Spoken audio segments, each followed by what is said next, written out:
Hi everybody, today we're going to be making our final Sikuli, which is on larger sticks, and I'm going to be showing you how to do this from beginning to end.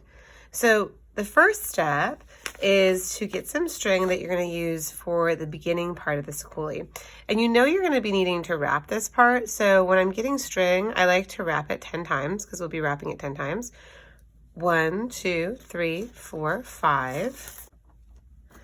6, 7, 8, 9, 10, and then you want to get some more string for the rest of the Sikuli. So you're going to kind of get enough to really start off weaving. You can always add more string, and we will. When you get as much string as you feel like you need, you cut it. And the first thing we're going to do after that, step 2, is to tie this beginning string to the Sikuli. So the way I like to do it is I lay out my string in a diagonal manner and I put the Sikuli on top of it. There I'm making a loop with the wood between it by taking the short string and crossing over the long string. Once you've done this, you're going to take the short string and go through that loop and pull it. So far we've done 1/2 of the knot.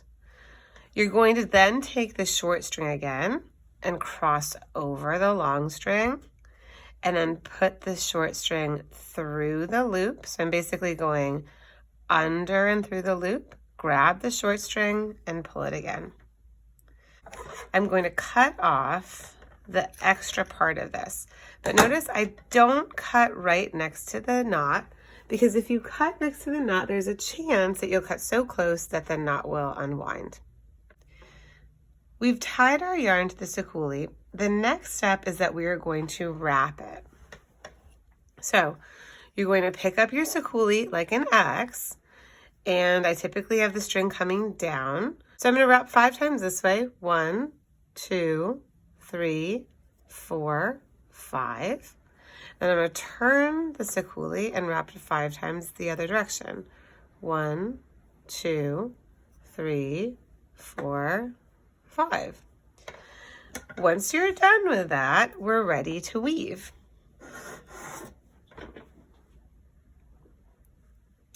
The next step is to begin weaving.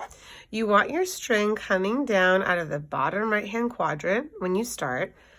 You're going to pick up your Sikuli sticks and you want to try to bunch up this string. I know I talk about that a lot, but when the string gets really loose, it starts to get kind of caught on the other pieces of wood.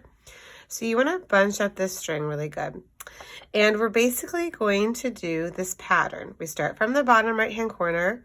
We're going to go over 2 sticks, 1, 2, basically from this corner to this corner, under 1 stick, 1, grab it, turn it. We're going to go over 2 sticks, under 1, grab it, turn it. Over 2 sticks, under 1, grab it, turn it. Over 2 sticks, under 1, grab it, turn it. Over 2 sticks, under 1, grab it, turn it. You want to kind of always make sure that this is pushing to the back. Over 2, under 1, grab it, turn it.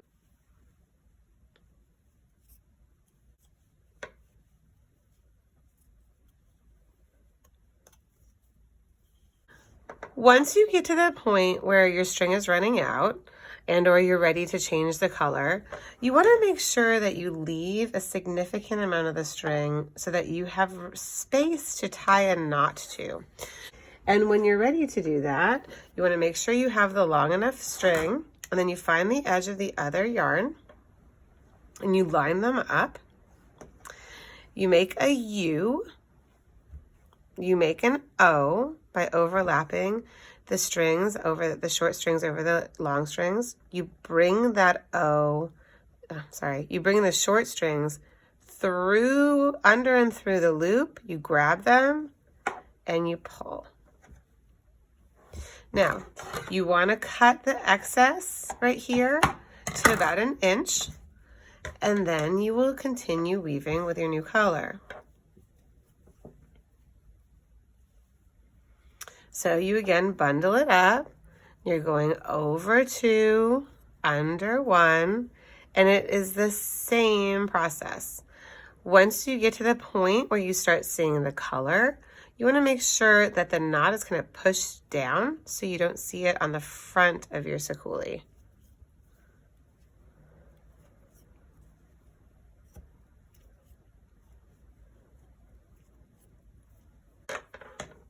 So again, I'm ready to change colors. I'll grab the next color I want. Now, as we get bigger, the yarn has to go longer, right? So if I want a lot of blue, I might need more yarn. You're going to put the edges together, make a U, make an O. I'm going to undo this just a little bit. Make a U, make an O. Take the edges, put them through the loop, pull. Then I'm going to hold onto this, cut that off. And then I'm going to start again.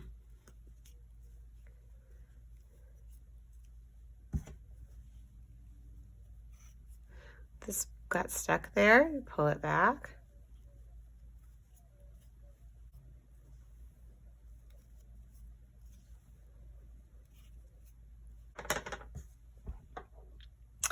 Whenever you find a knot in your yarn, there's a couple of choices.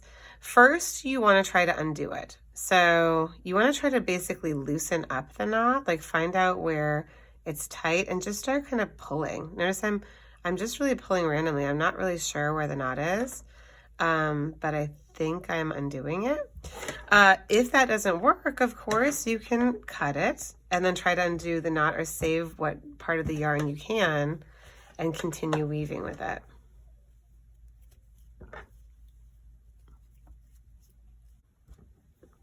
So I didn't get that much white string because I just want a little tiny strip of white. Push that to the back.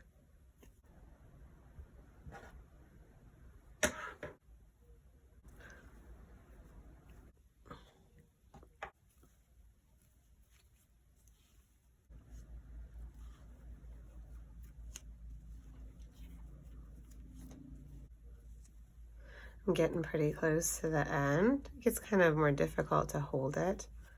When you've gotten within an inch of at least one of your sticks, one of the ends, you're going to finish your Sikuli in terms of tying it to one of these sticks. So the last weaving you'll do is you'll go over 2, under 1, you're gonna turn it and then put it down. And already you've made part of a loop. Oh, there's a bug right there. I'm gonna come down a little bit. So basically you've wrapped around the stick and you're going to make a loop around the stick with a stick in the middle of it by taking the short end of the string and overlapping the long end. You're going to take the short end of the string and go under and through the loop, and you're going to pull it really tight. So when you pull it, you want to make sure you tug on it so this string tugs tight to the wood. And I want that knot to be more on the back, so I'm going to turn it around a little bit. Now the second step, that was half of the knot. The second step is that the string that tied around the wood you're going to make another loop with that string. You're going to take the short end of the string and make a loop that basically is the last string you tied to the wood. You're going to go under that loop and pull it. So that's the second part of your knot. Once you're done with that, you can cut off the excess string. Remember, don't cut it right on the knot. And now you're done, except for that you need to make a string that it can hang from. So I'm going to choose a different color string. When you choose a string that it can hang from, you know that it's going to be hanging up like this. So you might get an idea of how long you want that string by basically kind of mimicking how it's going to hang. And then you cut it. You turn your Sikuli over. And I'm going to come in here a little bit. On one end, you're going to have just one end of the string. You're going to make a loop. As we continue to do, we keep making loops. You're going to make a loop. You're going to put the end through the loop and pull it. And then you're going to do it again. You're going to make a loop. You're going to take the short end, go over the long end. That's how we always do it. Go through the loop and pull it. I'll do it on the other side in case I wasn't super clear about that.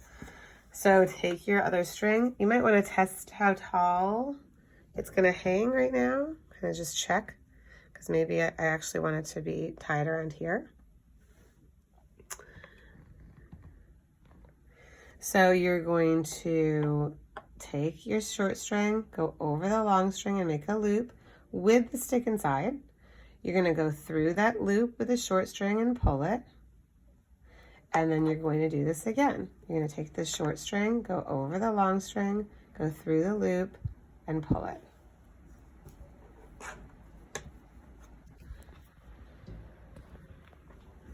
And at that point, you are done. Let me pull this all the way up here.